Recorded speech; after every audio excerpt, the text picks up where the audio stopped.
Hello. तो मैं एक बिहारी हूँ और प्राउड बिहारी हूँ। मैं चंडीगढ़ में रहता हूँ।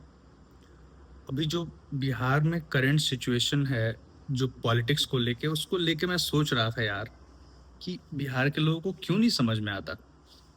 हम क्यों नहीं समझ रहे हैं कि हमारे लिए कौन ठीक है कौन गलत है।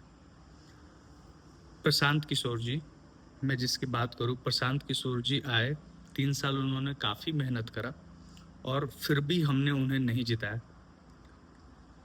और हम उस पार्टी पे भरोसा कर रहे थे, बीजेपी पे। और इतने सालों से हम बीजेपी पे ट्रस्ट करते आए हैं। और 10 साल हो गए, 10-12 साल से ज्यादा हो गए। मैं भी एक टाइम पे अंधभक्त हुआ करता था। मैं मोदी के अलावा कुछ नहीं सुना करता था, लेकिन जैसे जैसे किसी दोस्त के थ्रू, किसी और के थ्रू जब फैक्ट जानने चालू किए, उसके बारे में रिसर्च करना चालू किया, पढ़ना चालू किया, तब मुझे पता लगा कि बीजेपी हमें कितना बेवकूफ बना रही है। वो अपने अकाउंट में पैसे तो बढ़ा ही रही है, लेकिन गरीबों को नहीं देख रही कि उनके साथ क्या हो रहा है। तो बीजेपी अपना तो सही कर रही है भाई, हमारा क्या हो रहा है उसको उससे कोई मतलब नहीं। सोचो, दुनिया की सबसे बड़ी पार्टी बन चुकी है बीजेपी, और कोई ऐसा स्टेट नहीं है जहां पे उनके दफ्तर नहीं है। कहीं पे एक जगह पे इलेक्शन होता है, पूरे स्टेट के चीफ मिनिस्टर और बाकी लोग जाके वहां पे कैंपेन करते हैं। ये पैसे कहाँ से आते हैं? आप लोगों को क्या लगता है कि ये पैसे वो लोग कहीं और से लेके आते हैं? नहीं, ये हमारा और आपका पैसा है, जो हम टैक्स पे करते हैं, उसके पैसे नहीं है, कुछ और नहीं है। तो मेरे को लगता है मेरे को लगता है, और मैं यही सबको सजेस्ट करूंगा, कि जो भी, अगर एक लोग भी अगर बिहारी है और वो देख रहा है और मेरी बात से एग्री करता है, तो कृपा करके दूसरों का छोड़िए, अपना देखिएगा।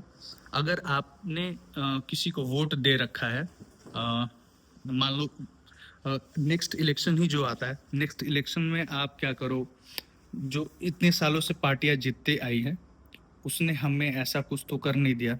हम बिना प्रोमिसेस के उनको वोट देते जाते हैं, बट वो हमारे लिए कुछ नहीं करते।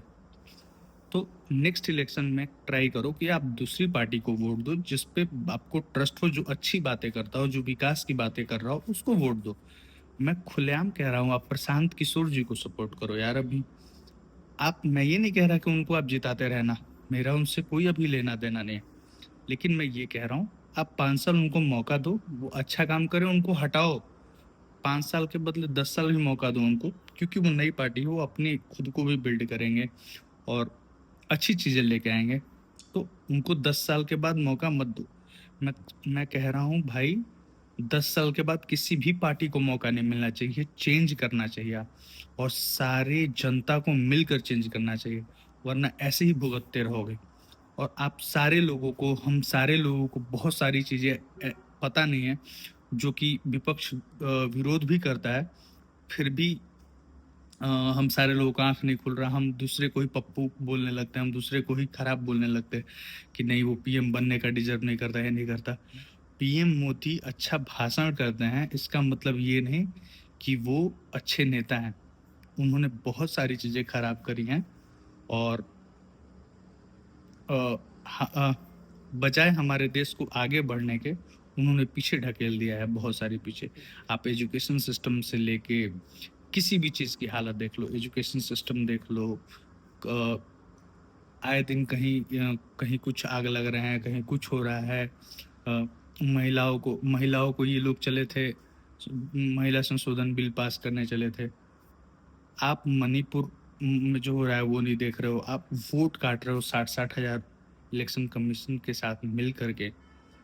तो आपको क्या लगता है ये सारी चीजें गलत नहीं है? और चलो, मैं कहता हूँ बीजेपी का हाथ ना भी हो इस इन चीजों में, लेकिन एज अ वोटर हम क्या कर सकते हैं? एज अ वोटर हम ये तो कर ही सकते हैं कि अ, हम उस पार्टी को, दूसरे पार्टी को एक बार मौका दें। हम ऑप्शंस क्रिएट करें, 3-4 लोगों में ऑप्शंस क्रिएट करें, कि हम जिनको 5 साल 10 साल के बाद मौका दें, हमारे पास ऑप्शंस हो, तब जाके पार्टियां काम करेंगी। आप और हम क्यों देखने लग जाते हैं, मोदी जी की भक्ति क्यों करने लग रहे हैं? हम किसी भी पार्टी की भक्ति क्यों करेंगे? राहुल गांधी की ही भक्ति क्यों करेंगे? उनको 5 साल 10 साल का मौका दो, फिर हटाओ। बीजेपी में किसी को मौका दो, फिर हटाओ। नहीं हटाओगे तो फिर वो मोनोपोली करने लगेंगे और ऐसे ही अपने मन से कुछ भी बिल पास करेंगे और चेंज करते रहेंगे। फिर तो कोई मतलब नहीं रह जाएगा ना यार इलेक्शन का। तो फिर कृपया करके ध्यान दो, बिहारी भाई लोग अभी भी आंख खोलो और वोट अच्छे से देख के सोच समझ के किया करो। आपको ही पता है कि आपको बाहर में कितना झेलना पड़ता है। तो आई सजेस्ट अगली बार आप प्रशांत किशोर की तरफ जाए। मैं ओपनली कह रहा हूँ, क्योंकि मैं अभी प्रशांत किशोर जी को ही सपोर्ट करूंगा, क्योंकि वो एक अच्छी बात लेकर के आए हैं, वो अच्छी इनिशिएटिव ले रहे हैं, वो अपने सारे पैसे लगा के वो हमारे लिए इंसान लड़ रहा है और हम उसे भी ना सपोर्ट करें तो बहुत दुर्भाग्य होगा हमारा। उनका कुछ नहीं जाएगा, लेकिन हमारा बहुत दुर्भाग्य होगा। तो प्लीज सपोर्ट हिम। और उन्होंने जो जो भी बात बोला था वो वही हुआ। नीतीश कुमार आज मुख्यमंत्री नहीं रहे, सम्राट चौधरी बन गए। इन पे 7 हत्याओं का आरोप है और ये जेल भी रह चुके हैं।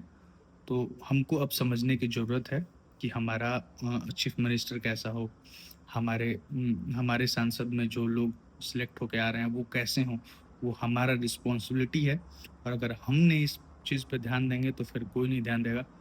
तो प्लीज़ मैं ये रिक्वेस्ट करूंगा सबसे कि इन सारी चीज़ों पे ध्यान देना बहुत ज़्यादा ज़रूरी है। आज के लिए इतना ही। बाय बाय, धन्यवाद।